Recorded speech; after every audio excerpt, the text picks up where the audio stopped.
So it's been a while then, but we are back with another stream recap video for Marvel's Avengers. Now, it's been over a month since I last done a video. I've actually really been enjoying the break. I've been playing a lot of Elder Scrolls Online and Elden Ring and having an absolute blast playing them. But we've got the streams back, so I'll look to do the recaps for them.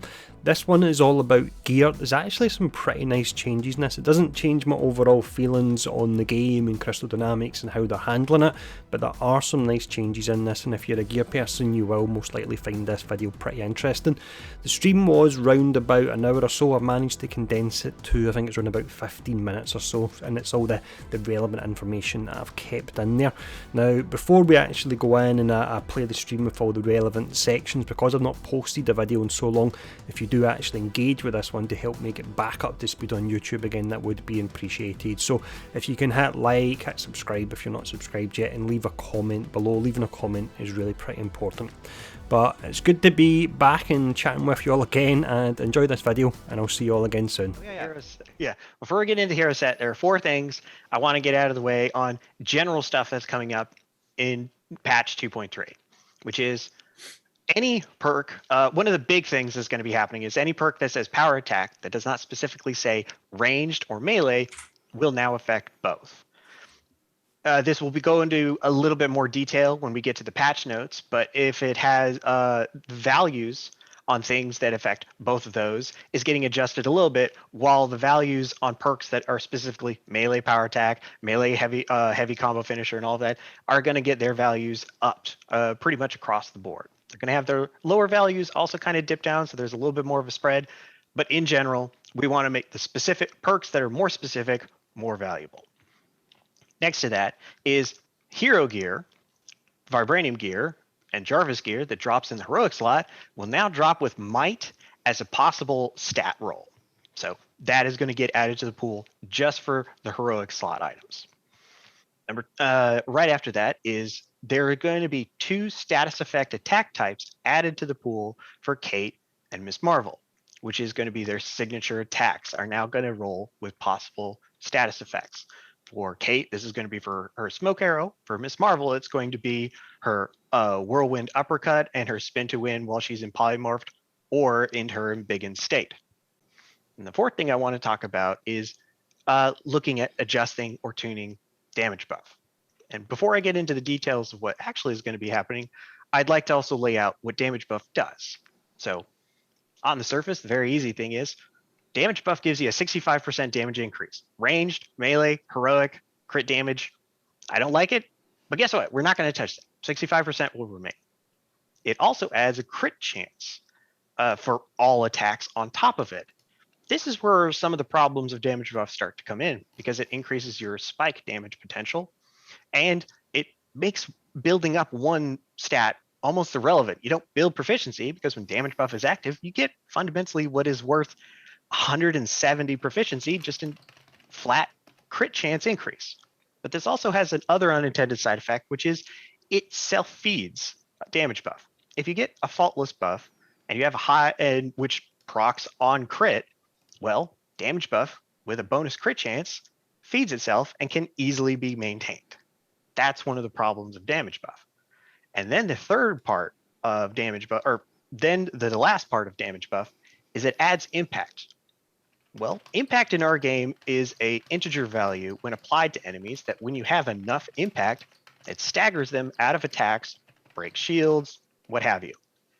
Damage buff adds such a large amount of impact that individual skills or individual attacks or other perks or other bonuses are fundamentally made obsolete. You do not worry about those skills because while damage buff is active, everything gets staggered.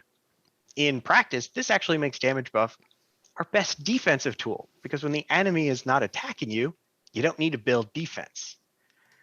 So going into the future, we are tuning damage buff to remove those utility elements. We don't want it to self-feed, and we don't want it to be a defensive tool. So the crit chance and the impact are going to get removed. But that's the damage buff. The Nordstone of Lethal Will's damage buff, when you activate it, stacks on top of normal damage buff and is a different buff. It has the same crit chance as normal damage buff, and we are going to remove that, but its overall damage increase was only 35%, and we're increasing that to 45% and increasing that damage buff's duration by 2 seconds. The Nornstone of Lethal Will's damage buff will retain the impact utility, giving it some aspect that the normal damage buff does not have. Let's get into the cool stuff. Hero sets, there are 3 hero sets in the game, and we talked about that before, that have a legendary and exotic variant. They did not have a name that we could identify on the war table, so finding it was very much up to the player base. It's like, hey, this is where you get these things. This is where you get these things. Led to a lot of confusion on what is what. So we are giving all of these a theme. So they all have a theme, and that theme will be on display in the war table as part of the reward. So you're going to see this name, and it's going to be these pieces of gear. And all of these pieces of gear are going to fit some sort of aspect of the hero. They're going to encourage one thing or another. It's not going to be as simple as like tank, DPS, etc., because tank is not exactly a theme that we can really apply the same way to all heroes. So these are more vague terms to exemplify one aspect or another that can be applied to every hero, and they all are going to approach it differently. So with that said, let's get into the first set, which is going to be called the Classic Power Set. And that's what you'll see on the war table. The Classic Power Set, some examples of the names you see on that is going to be the Infiltrators, First Avenger for Captain America, the Allfather for Thor, etc. For Spider-Man, this is the Spectacular set. And this set is going, this set also did not have an exotic variant in the game. In patch 2.3, you will be able to get the exotic variant of this set. This set's focus is designed around highlighting several features of the hero innately, not necessarily specializing in one. So in general, it is a jack of all trades set to cover a lot of bases, ranged, melee, heroics, and elevate them all up. You're not necessarily going to get mechanics, but you are going to get accelerated features or enhanced capabilities on your normal attacks across the board. This set is really good to slot into other sets to shore up some potential weaknesses or to add benefits where other sets have a clearly defined feature, but those features leave holes in your gameplay style. The other power set that we're going to be talking that is getting the bulk of changes is the Technical Power Set. This is the set that was commonly found in vaults, with the exotic being found in Last Avenger Standing. Last Avenger Standing is still there, but you're now going to have a chance to get the exotics elsewhere because we're making vaults one of the primary ways of getting this. So set focus first. By the way, for naming convention, this is the Of the Nomad series for Captain America. For Kate, this is her Hawkettes or Hawkbirds. For Miss Marvel, this is her Marvelous set.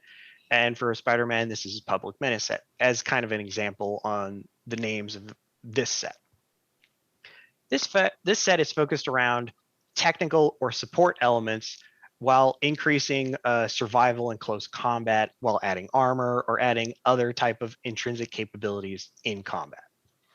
Many of the perks add duration to skills, add defense or offensive capabilities based on how much intrinsic energy you may have, as well as helping other heroes. So this set has probably gotten the most replacement and or change. It is also the other set that is going to get Vibranium as a possible status effect to drop. So the last set we have is the one that currently is the most prevalent. People have it. People have been having the most access to it, and it's the most popular with things like Operative's Armor, which is now going to be called the Apex Power Set. The Apex Power Set is focused around less subtlety, more about stacking perks on top of each other, making individual combat aspects of your hero or individual attacks far better. Stacking duration, obviously the split shot multiplier, making certain aspects of your hero far more powerful in terms of raw numbers, but obviously at the cost of adding no utility or any, and very rarely adding any form of sustainment, any form of resilience. The Apex Power Set is currently from priority. You get the exotic currently from priority missions, and the legendary coming from flashback missions. Flashback missions are undergone a little bit of rework in this. Before, you would complete them once a day and they would go away. That's gone, but we're still keeping the reward loop where every day it rotates, it'll be melee defense or melee ranged defense heroic.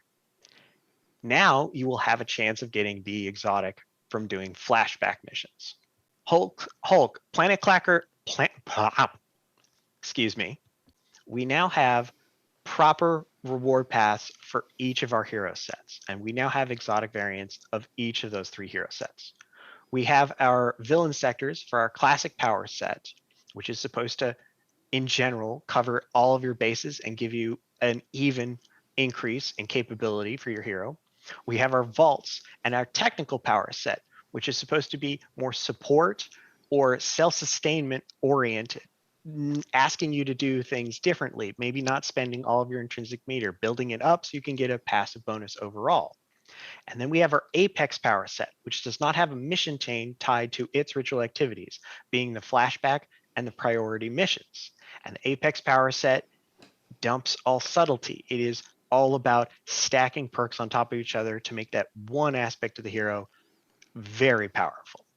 Are these changes retroactive, or will people have to farm new items for these perks? Okay, so it is both good and bad on that aspect, depending on what you actually have on your gear.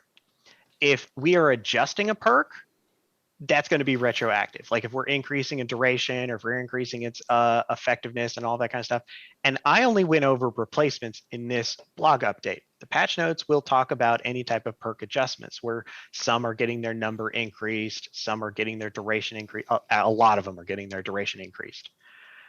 But those will be retroactive. Any changes is not going to be retroactive. If I have replaced a perk, your piece of gear that you currently have right now will retain what perks it has, will retain what stats it has. One, I can't change it, but 2, I don't want to. If your piece of gear is the way it has been since launch and you like it that way, you get to keep it that way. One thing I'm seeing a lot of people ask about is loadouts. Obviously, as Alex is talking about, encouraging you guys to get all the different pieces of gear that are coming out with different stuff. We don't have anything to announce on that yet. We're still looking at it internally and trying to figure out what the right path is on that. For Nick Fury, I don't want to give away too much, but we're basically restructuring what used to be reigning supreme, the mission chain, the basic overarching mission chain for Avengers Initiative, and making it more guided and less focused on just getting you to, less of understanding in mega hives.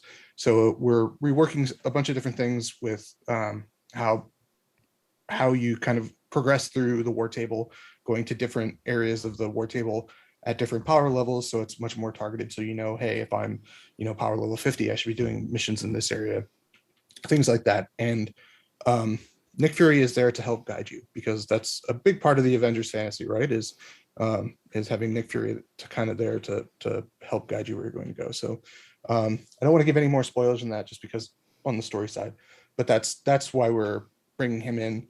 And that's one of the major tenets of the war table rework. Is that faultless buff on the range gear, on the range slot in claw gear, is going to be exclusively melee crits.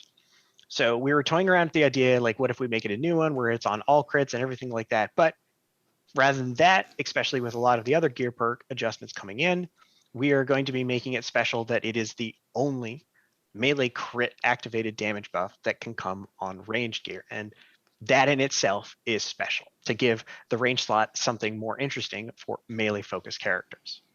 Cool. One that I'm seeing people ask a lot about, and I've answered it, I think 3 or 4 times already, is people are asking for a solo weight from 150 to 175.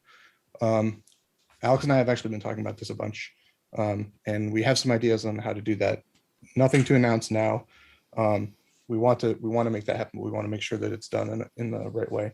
So it's definitely something we'll probably look at doing soon after 2.3. I hate using term soon, but until we have everything locked in, I don't want to give any super specifics on it yet. Yeah, people have been asking about like raid fixes. Yeah, there are some that are going in based off of some of the bigger, or I should say more common issues, like the sonic wall not showing up for some people. Some of these, some of those issues we weren't able to, I'm sorry, some of those issues we couldn't get to happen internally during testing. So some of the fixes we're hoping will address that. We have an idea on like what caused things like the red wall not showing. A lot of it has to do with networking peer-to-peer across, you know, different regions with different internet settings, which is difficult to simulate in a, you know, when you're testing things in a on your own network. So we have some fixes that are going in there. Our tech design guys have been working really hard to identify and address as many of those RAID bugs as possible. We're taking our time with them because we want to make sure that those fixes are, you know, that they work and they're not causing any other problems and things like that. Anytime you're messing with things like network and network code, it can get a little tricky. So